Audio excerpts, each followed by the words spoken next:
I'm really excited to talk to you guys about non-native invasive plants, or something else we call a noxious weed, and just kind of raise your awareness about what these plants can do. Several years ago, a colleague of mine named Larry Howery put together this Noxious Weeds in Arizona Biological Wildfire, and he's got some Yogi Berra-isms in there that some of us old enough to remember what those are, but they're just astute ways to look at the world. And so I just want to say, welcome to Arizona, the grand field experiment with non-native invasive plants. And so some of the ones that are concerned include the leafy spurge, Dalmatian toadflax, yellow starthistle, Scotch thistle, and what's going on here, And so I'm actually going to read this little script that came out with this, because it's been a few years. Just want to see how this goes here. I think most of you, or you may or may not realize that Arizona, we are conducting a grand field experiment with invasive plants. The stage was set for this experiment a long time ago when many invasive plants were originally spread from the Middle East to Europe, colonizing ground disturbed by agriculture, overgrazing, and urban development. Then when European colonists journeyed overseas a couple of hundred years ago, they often transported weeds with them in their grain, seed, livestock feed, and ship ballasts. Sometimes these weeds were transported by accident, other times they were transported on purpose. From the New World's ports, weeds hitched rides inland with pioneers, set seed in America's farm fields and rangeland, and began to spread like a slow-moving wildfire. Arizona's field experiment has apparently not been going on as long as other states that currently have far worse problems than we do. But not to worry, we're catching up fast. Plants like leafy spurge, camel thorn, yellow star thistle, and musk thistle have all been confirmed in Arizona within the last couple of decades, as well as many other species that I will touch on later. Currently, there are many noxious weed species infestations known to occur in Arizona. Most of the noxious weed infestations in Arizona are relatively small, especially when compared to states like Montana, Idaho, and California, where millions of acres of land have been infested with invasive weeds. However, weed scientists believe infestations we have in Arizona may be primed to dramatically increase, explode exponentially, and cause widespread irreversible ecological and economic damage as it has occurred in other states. And so this, as it was written 15, 20 years ago, we've seen this happen because we have a plant called red brome. We're going to be talking about it. And red brome, we really saw it take off in 2005 with the Cave Creek Complex fire. If any of you remember that, it was 250,000 acres, one of the mega fires in the desert that really we had not seen before. We've had desert wildfires, but they were typically small, able to keep them in control. So since this was written, now we've got that type of thing happening here, particularly because of the wildfires. And so talking about those wildfires, just comparing native plants versus the non-native invasive plants in this drought. And those non-natives have the competitive edge. The native plants are stressed because they're under a drought. They're not getting the typical rain that they would normally do. And these non-native ones are just set up to be able to take advantage of the rainfall patterns, the dryness, and particularly several of these are plants that grow in the winter. So they take advantage of those winter rains, they get established. They're all dried out and dead now because we're in June. They start to dry out in April, and that's why they're able to be so much more successful than the native plants at this time. Why are we experiencing invasive weed issues during a time of record drought in Arizona? Just want to show you something going on with this picture. This is soap tree yucca, and it's being predated. The herbivore is probably just a pack rat, and they're hitting it really hard. Now imagine if you're a plant that nobody wants to eat. So you're that stinknet, you're the red brome. As soon as that dries out, it isn't something native plants or even the native fauna or even cattle want to eat. So they're able to prosper that way. and they also drive the wildfires. So when we get these heavy rains during the winters, like last year, 2019 and 2020, it produces a robust growth of the stinknet or that red brome. In this example is that stinknet. And this is a pattern that is common in Arizona. When I was growing up, we would talk about the average rainfall would be 7 years drought and 3 years of rain. And that seems like it's even gotten a little wider. So many of these non-native invasive winter annuals. So this annual, like I say, they are able to grow in the winter. So one winter, they'll kind of get established, they'll drop a lot of seed. And the next winter that's rainy, there's a lot of seed out there for them to take off with. And so that's what drives these wildfires across the desert. And before that, they just weren't able to get established in the desert, and you didn't have these fires that could travel from the desert into the mountains, into the chaparral, or from the chaparral into the desert. Yeah, I wanted to show this one because the stinknet is a recent arrival in the Global Miami area. We just found a very small patch of it at 7th Street and Ash. And I went out there, I talked with Paul Jepson from Globe, said we got it out there. He said it's a concern. I went out there, picked what I could, but this plant has a very fine seed. So there's seeds in the ground. There's not as many seeds if they all just got a chance to go dry and do their thing. So we're gonna have to watch that spot and hopefully not see this here. And back with the red brome. It's non-native invasive grass, helped to fuel the 2005 Cave Creek Complex fire. So here's what it looked like in 2005. And this is what it looked like in 2019 in the Tonto Basin when we had the Woodbury fire. And I was teaching a class in Payson that spring. I could see it in every single void between the mesquites and the creosote all along there. So when that fire happened, it was just able to carry that fire, which was 129,000 acres, I think so. And I also want to bring up another invasive grass called bufflegrass. This is a real concern in Pima County. It's actually quite a bit of it growing in Tonto Basin. That's kind of our ground zero for invasive plants in Gila County. This is different from the winter annuals. This is actually a warm season perennial. So it is actually very good for cattle grazing. Cattle like it.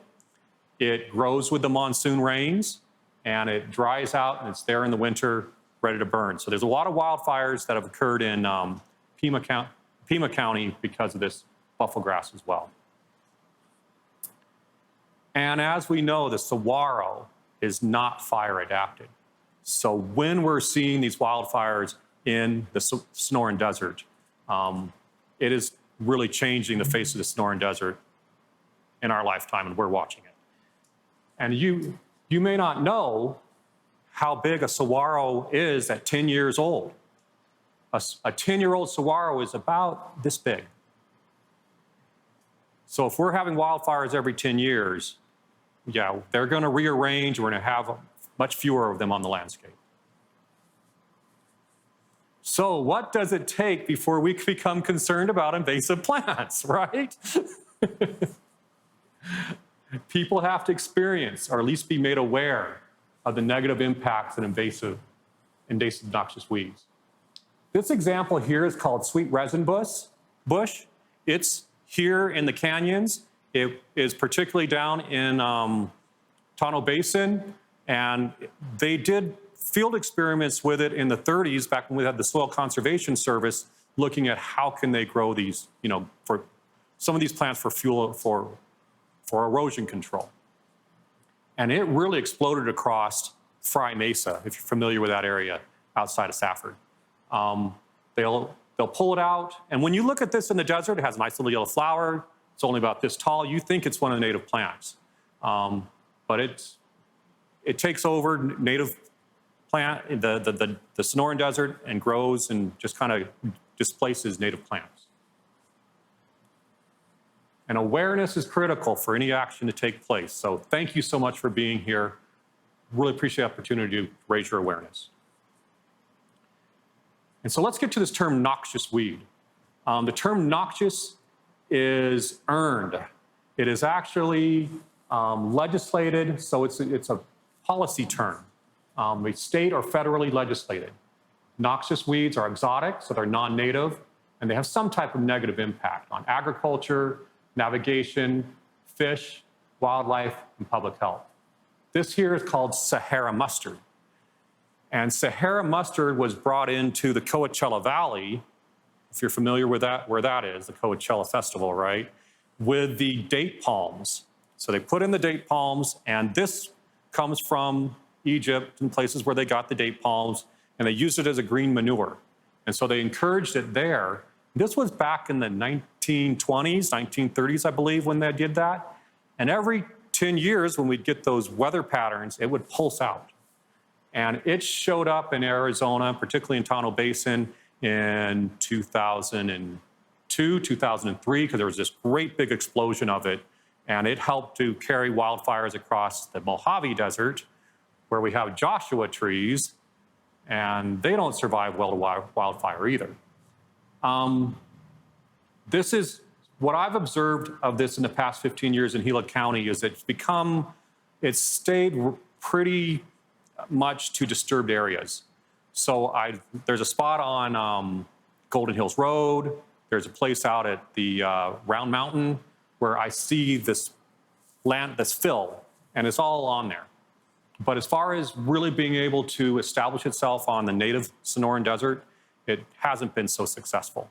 This is another one of the winter annuals, mustard grass, just like London rocket. And so it's good to be able to do local and regional outreach programs to raise awareness, local workshops and town hall meetings. Let me get all these slides up here. Okay, so just a meeting like this, a chance to raise awareness is really important. My colleagues have been doing an annual Southwestern Noxious Weed short course. I believe it's every July. They've been doing it out of Farmington, New Mexico for the past 20 years plus. I don't know if you've been to this, Paul, but great program. And of course, it's online these days because of the pandemic, and everything's been had to switch to virtual. But they go over all of this issue. All of the roads crew and the people who deal with these issues go and get educated, learn how to use those herbicides, what's the latest weeds out there, and so it's an excellent program. We also in Arizona have something called the Southwest Vegetation Management Association. And this again is Arizona Department of Transportation, Department of Agriculture, many other partners that meet and try to do what they can for controlling noxious weeds. And so why should you care? I think we established it pretty well, but these weeds are bad for agriculture and economy. The US loses billions of dollars in annual crop yields because they're having to compete with weeds. We've got Roundup Ready corn and soybean and other things, the ways that they're able to fight the weeds, and that's one of the reasons why we don't see monarch butterflies as much, because it's very successful and we don't have as much milkweed as there used to be. It's bad for the environment and wildlife. It can displace native vegetation and habitat for wildlife. And it's bad for recreation, invades recreation sites, nature trails, and outcompetes the native fauna. So, you know, bad, bad, bad. What else? Why else should you care? Bad for your health. Many of them increase the pollens and allergens. This stinknet is also globe chamomile. We all know chamomile as a good tea that we'd like to drink. It's in the same genus, I believe. But this one is not edible. It has a very strong smell. And every time I'm around it, there's one in here that I gave, I sneeze. I sneeze a lot. They have irritants. They can be poisonous. We're going to talk about that. And they're bad for the wildfires, as we've learned. And both that you could have a wildfire And because the land is disturbed, these noxious weeds are very successful colonizers of that disturbed land, or they provide this contiguous spread of noxious weeds that provide fuel to carry wildfire, as we've observed in the past few years. So, with that, how will we view invasive plants in the future? Yogi Berra, and he says, it's tough to make predictions, especially about the future. So how will this grand experiment turn out in Arizona? Yogi Berra says, you can observe a lot just by watching. So here are some examples across the country. Spotted knapweed in Montana, and spotted knapweed is well established up in Navajo County if you go up that way. First appeared in Montana over 90 years ago, and now infests probably over 6 million acres in that state alone. This plant has a very deep taproot. So it'll go 10, 15 feet in the ground. I think it can go 30 feet if you have that much soil. And it is a perennial plant, a short-lived perennial. It'll live 3, 4, 5 years. And you can spray it with herbicide, and the root just pops right back up because it's so deep-rooted. Very hard to get control of. Yellow Starthistle, introduced into California in the mid-1980s. Take a look at this. Those are 1/2 inch to 3/4 of an inch long, and they are as sharp as pens. By 1958, there were about 1 million acres in California. By 1985, the infestations had reached 8 million acres. And today, there's at least 15 to 22 million acres of this yellow Starthistle across California. And that's what it looks like. Beautiful field of wildflowers, right? They're not wild. And so the problem with this is if it's got all those thorns in it, you're not walking through that without a pair of chaps, right? So even cattle can't take advantage of that. And they burn it. It takes several years to get this under control. We had an infestation of this in Pleasant Valley 20 years ago. And the community got on top of it. First, they tried to release an insect that would eat it. It didn't like the winter and died. And they just kept after it and got it under control. So this one is in Gila County, but by just being vigilant, it hasn't become an issue like that. And if you ever go to the Big Valley and drive the I-5, watch for it because you'll see it. You'll see a lot of it. So how are we doing in Arizona? Yeah, we've got all of these weeds. That's what the sweet resin bush looks like. This is how it was growing. The yellow Starthistle was growing in Pleasant Valley looked like. This is something called leafy spurge at one of the prairies up there out in Flagstaff. I don't think it's Hart's Prairie, but that area, that diffuse knapweed. So Yogi Berra says, this is like deja vu all over again. So here we are in Arizona, and I passed out this booklet. And if you people who are watching, you can find this at the University of Arizona Cooperative Extension Publications. People who are here live, please take 1 or 2 home and keep it in your glove compartment. This is so that if you're going down the road, you recognize, you're like, that doesn't look right, maybe it's in here, and then you can bring it to somebody's awareness. But just some examples here. Giant salvinia is actually aquatic. It's a water weed in the Colorado River. It clogs up all of the pipes and intake pipes on people's motorboats. Big problem on the river. Musk thistle. I don't know if any of you are familiar with thistle, but it's sharp. You can't hold musk thistle. Scotch thistle can grow 8 to 12 feet tall. It's a huge plant, and even the cattle don't want to walk by it. We talked about buffalo grass. We talked about red brome. We talked about Sahara mustard. Here's that stink net. So just many of them going on across the state. And what we observed is when we have these cool season invasive grasses and the mustards, plus the wet winters, we get these desert fires. So this was the willow fire back in 2007 or so. And so let's get back to that idea of the biological wildfire. And this is a strategy that we're able to control non-native plants. So weeds and wildfires spread in similar ways, and wildfire control techniques can be applied to noxious weed controls. I was mentioning that Scotch thistle, and like I said, it gets really big. Observe something on the stalk. See how the stalk is winged? Notice how it's got these little leaves on the stalk? That's pretty common with the non-native thistles we have in Arizona. We have one called the New Mexico thistle. It's the native thistle. It's got a smooth stem. You can hold the stem, and of course the horses love them. You know, if you ever walk them, they see it, the horses eat them right away. So one big difference with this is look for those stems. And thistles are biennial plants. They aren't long-lived. They grow when they get the rains in the fall, and then they send up their stalk in the spring. And so by just staying on top of the seed heads is a way that you're able to get thistles under control, with the exception of the Canada thistle, but I don't know if I'm going to talk about that. All right. So weeds infestations start small and expand to cover huge areas without control. Weed seeds can spread like flying embers and result in spot infestations. So at one point, this red brome was just some small infestations.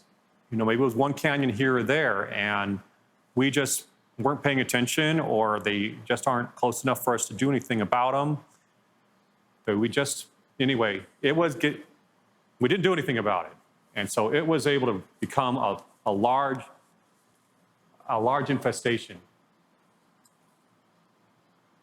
And so they spread that way, just like a wildfire. And when we talk about wildfire, we talk about wildfire prevention. And so invasive, so if we increase public and decision maker awareness through education and regulation, and still support for weed prevention is low. So more public involvement is crucial to minimize those impacts.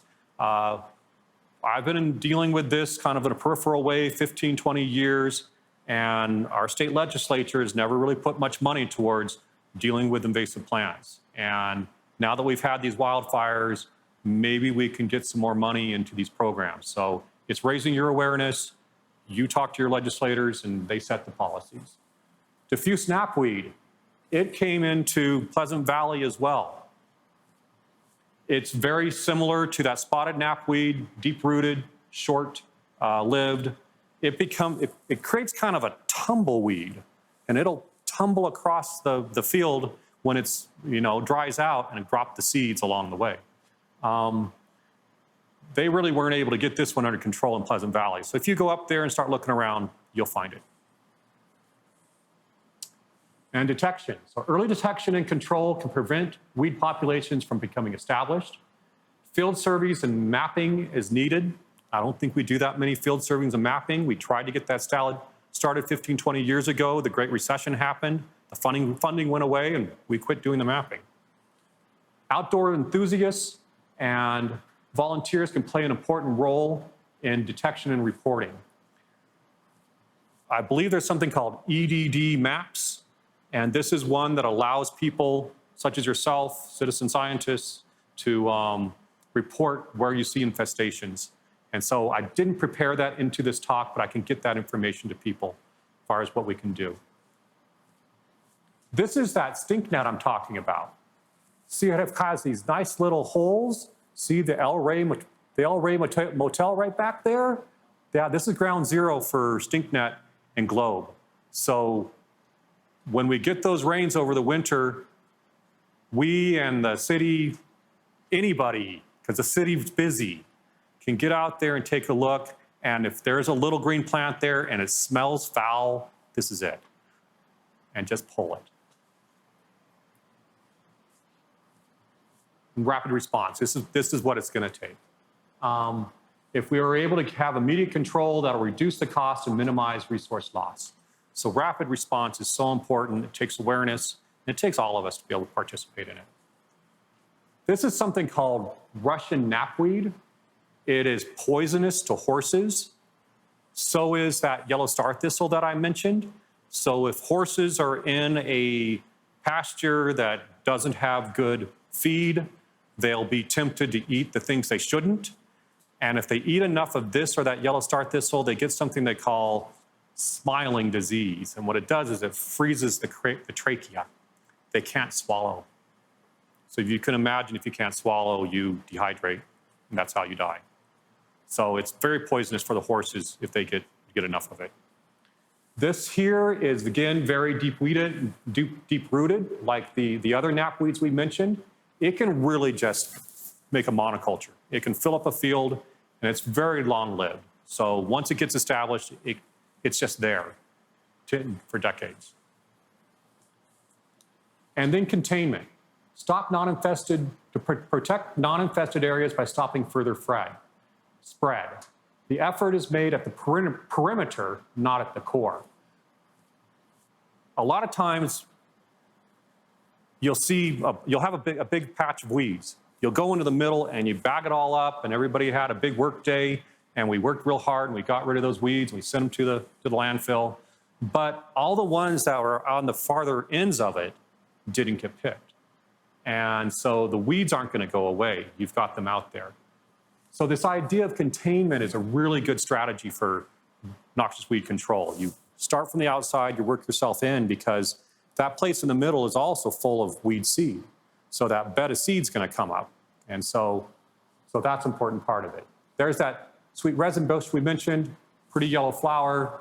When it decides to take off, you'll see it instead of cactus and other native plants that should be growing there.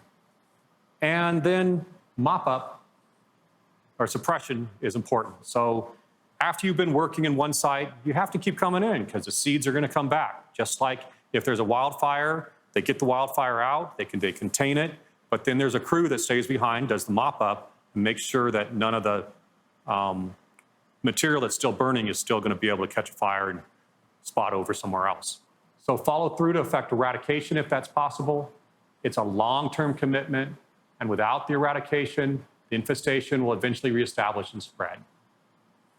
This is something called camel thorn. See how it grows right through the asphalt? This is a big problem on I-40 going into Mojave County. We've got it on Highway 60. Hasn't really taken off like some of the other places, but another one we need to keep control of. And then revegetation or site restoration. So after we've taken care of a site, it may come back naturally and require assistance. And we want healthy, desirable ground cover that protects sites from reinvasion. So when a habitat is healthy and it's got plants that are growing there, then that resists these native plants from being able to come in and take over. Isn't this pretty? Dalmatian toadflax. It's like a snapdragon, isn't it? So when this was brought into the country, it was even some of the founding fathers, I think, they might have brought it into the garden and they had it out there because it's a pretty flower. But it is really deep-rooted. This is along the Beeline Highway coming off the hill from Basin, the Gysela to Rye going down to the turnoff at Jake's Corner. You'll find this there. They made some real efforts to get it under control, but it's back up. So just kind of a long-lived perennial. And when this gets established, it's deep-rooted, and it can kind of take over the grasses. A lot of grasses have fibrous roots that help cover the soil surface at the top, controls erosion. This one is deep-rooted. So you lose the grass, you have this, and when you have the rains, the soil is able to move. So this is the story. So biological wildfire. Thinking of weeds as a slow-moving but persistent fire can provide a useful model for weed management plans. Malta star thistle is closely related to that yellow star thistle. It hasn't been as aggressive. You may see it in town here. It's got fine pins also in its seed head. but not as big as that yellow starthistle. All right, coming kind of to the end here. Just want to talk a little bit about integrated weed management. You know, a strategy. What are we going to do about this? It will take integrated weed management as a way to control these invasive plants. So future control methods against noxious weeds can be expected to use the integrated weed management, and funding of weed management areas needed. When I mention integrated, that just means that you're going to be using a variety of strategies to control something. So it's not going to be just, here's the herbicide, spray once a year, and that's going to do the job. It's going to be, we're going to mow it at times, we're going to monitor it, we're going to pull it, we're going to use herbicides. That is an important part of the strategy. So integrated just means use all the tools in your box is what it means. So it'll involve heightened public awareness, vigilant mechanical removal of weeds, pulling them, careful sanitation, clearing of dried brush, and selective use of herbicides. And biological control is a possibility for defense too. We'll need more research. Some of these non-native plants are not. Some of these non-natives are not represented in North America. They don't have that genus or that family here. So like tree of heaven, tamarisk, the stinknet I mentioned, they have control strategies, control agents back and vectors back on the other continents where they come from. If we're able to safely release those biological controls here in the state, they can help control them as well. One example of that is the tamarisk, if you're familiar with the tamarisk weevil or tamarisk beetle. And so it defoliates the tamarisk tree and helps to keep them under control that way. So that is happening in Arizona as well. So we are at a fork in the road. Yogi Berra says, when you come to a fork in the road, take it. All right, so that is my presentation on the weeds. I'm going to open this up for questions, and thank you so much.